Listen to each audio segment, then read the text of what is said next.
Hey guys, this is Michael. Welcome back to Waters Family Homestead. Well, as I told you in an earlier video, we had that big storm come, and I came out here as soon as the rain quit. And it runs down, of course, when I first graded this property, I graded it to where it'd run off to this side. So it's running down this side, and it's coming under the fence and hitting their chicken pen and backing up right there and flooding all across the front, and of course flooding the first pen. So I took my shovel, and while it was all backed up here, and some drained back here, but not enough, so I cleared a little trench all the way past the chicken pen to help that water flow out more. So hopefully, and it drained it all in about 10 minutes, 5-10 minutes. So hopefully that'll solve the majority of the problem. But another problem I had with this pen was when we built it, it was just a little bit long. The metal was 8 feet.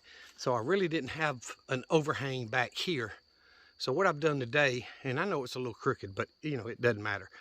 I took my shears that go in my impact and cut 2 pieces of 10 and 16-inch pieces, roughly 16, 14 to 17, 18, So I cut it and I added it under the existing metal all the way across so that it's got, it's got 6 to 8 inches of overhang now. So that should stop the water from flooding in the backside of the pen, because when the roost was back there, the chickens did get wet if they were on the top roost. So that should prevent that from now on and help the water run on to the back. And they didn't really have much of an overhang here, none down here. And as you can see, about an inch, if it's hard for y'all to see, but about an inch at this end. So I cut 4 more pieces and put it over the top up here so it'll run back, and just gave them some overhang on the front. So those 2 things, overhang on front, extra overhang on the back, should get majority of the water. Look at Sue. Sue says, "I'll whoop your butt." Anyway, look at that. Junior get him, Sue get him. Every time he tries to mount a hen, one of them will get him. But anyway, that should prevent all the water from running into this pen, and then diverting it out here.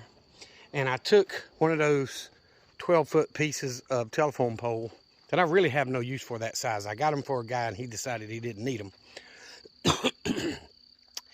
Anyway, heavy as crap, but I picked it up, flipped it over and got it on the ground and rolled it up against this side. So I'm hoping that water will hit this pole and make it go that direction.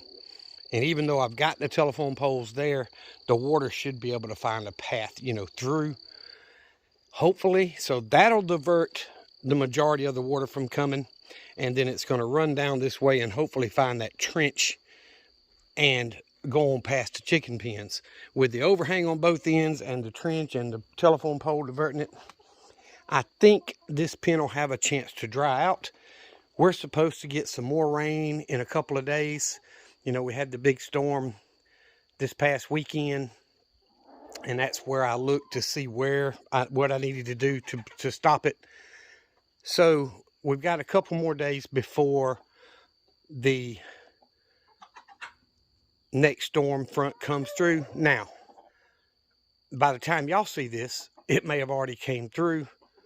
This will be toward the end of next week, so you'll be seeing it about the time the storm comes through. But either way, I hope I've solved the wet issue in that chicken pen.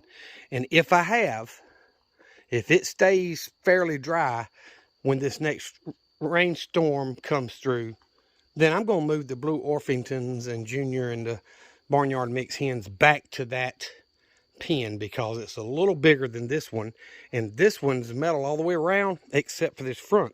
And what I did last time was put a piece of OSB across there so the pullets couldn't come through the fence, and that way they're protected in there and they can't get out and get themselves killed or run off or whatever. The other pens would be harder for me to do that with, mainly because it's just more wire, so it's going to take more effort and more materials. So I've got the little ramp for the roost over here. So I really want the pullets, when I get them, to go on this side. So that's the idea. I wanted to do a quick little video and show y'all that I have been working, you know, not just on the grill area over there at the lean-to and all that, but I'm actually working. I'm trying to make improvements where I see I need them. See, this pen here, this is the original pen I built that was on skids, and I finally moved it back here and, you know, added on to this side.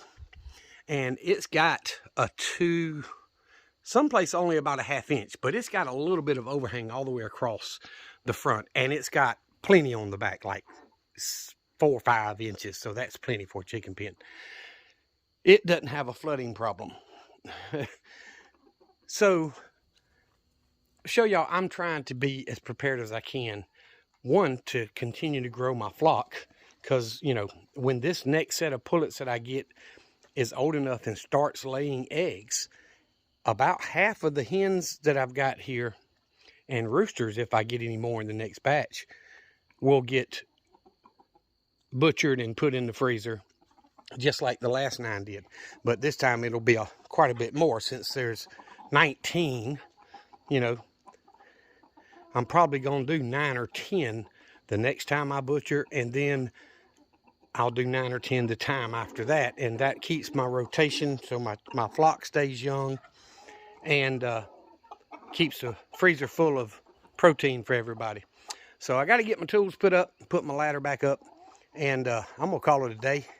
It's been a long day, and it's getting warmer and warmer in between the rain showers we're getting, so work is getting a little busier, and, you know, it'll get wide open in another month or so, but I'm enjoying the getting home shortly after 5 most of the time right now. There are a few days I get home late, but I'm going to try to get chores done when I can. So I hope y'all are prepping. I appreciate you watching the videos. If you have not subscribed, please subscribe to the channel. And even if you are subscribed, guys, please hit that thumbs up button. It helps the YouTube algorithm and the Rumble algorithm, I can't talk, suggest the video to more people, because people are hitting the like button. So that really helps my channel grow tremendously, and I do appreciate it. Y'all remember what I always tell you: Jesus loves you, and so do I. Y'all be safe and be prepared.